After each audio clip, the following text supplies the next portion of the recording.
Makasaysayang araw po, it's showtime! Sa panahon ngayon ng social media at sa mundo ngayon ng cyberspace, ang daming mga sulatin ukol sa kasaysayan na naglalabasan. Marami ring nagkokomento ukol sa kasaysayan kahit na wala namang matibay na batayan ang kanilang mga sinasabi.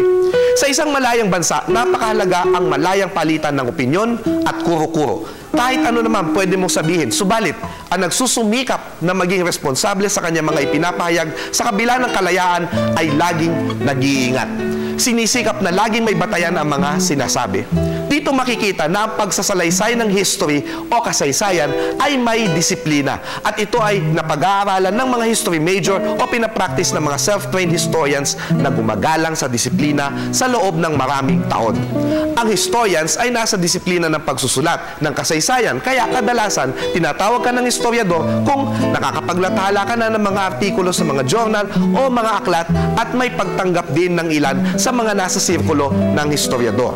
At dahil ito ay tinuturing ang disiplina na science, social science, mayroong metodo ang pag-aaral nito. Isa sa unang tinitignan ng historiador matapos siyang pumili ng paksa ay ang pangangalap ng batis o sources.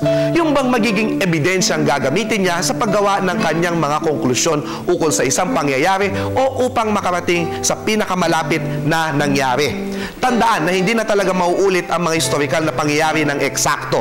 Nababalikan na lamang sila dahil sa mga naiwang mga salaysay at dokumento. Ayon kay Atoy M. Navarro, sa kanyang monograph na Ang Bagong Kasaysayan sa Wikang Filipino, Kalikasan, Kaparaanan, Pagsasakasaysayan, mahalagang kilalanin na may dalawang uri ng sangguniang batis sa kasaysayan.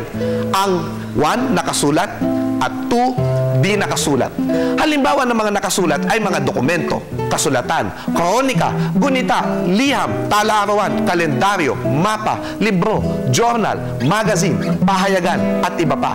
Mahahanap ang mga ito sa mga aklatan tulad ng National Library, UP Library, UST Benavides Library, Ateneo Rizal Library, at DLSU Library. Sa mga sinupan ng dokumento tulad ng National Archives, mga pribadong koleksyon ng mga mayayamang kolektor o mga pamilya ng mga naging bahagi ng kasaysayan, mga tanggapan ng simbahan at pamahalaan sa loob at labas ng bansa.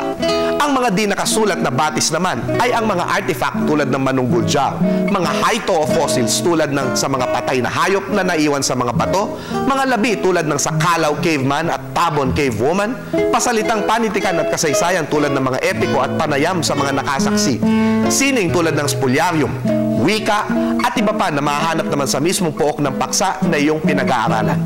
Ang pagkukumpara ng mga iba't ibang mga dokumento at batis na ito upang makita ang iba't ibang perspektiba at mga detalye ng pangyayari ay maaaring magbigay ng isang mas malawak na larawan ng pangyayaring pangkasaysayan na iyong pinapaksa. Mas maraming nagkukumpirma, mas mainam. Paalala po namin dito sa Showtime, ang kasaysayan po ay hindi basta-basta kwento. Meron po itong metodo. Magtanong, mag-imbestiga, magkumpara. Ako po si Xiao Chua para sa telebisyon ng Bayan. And that was Shout.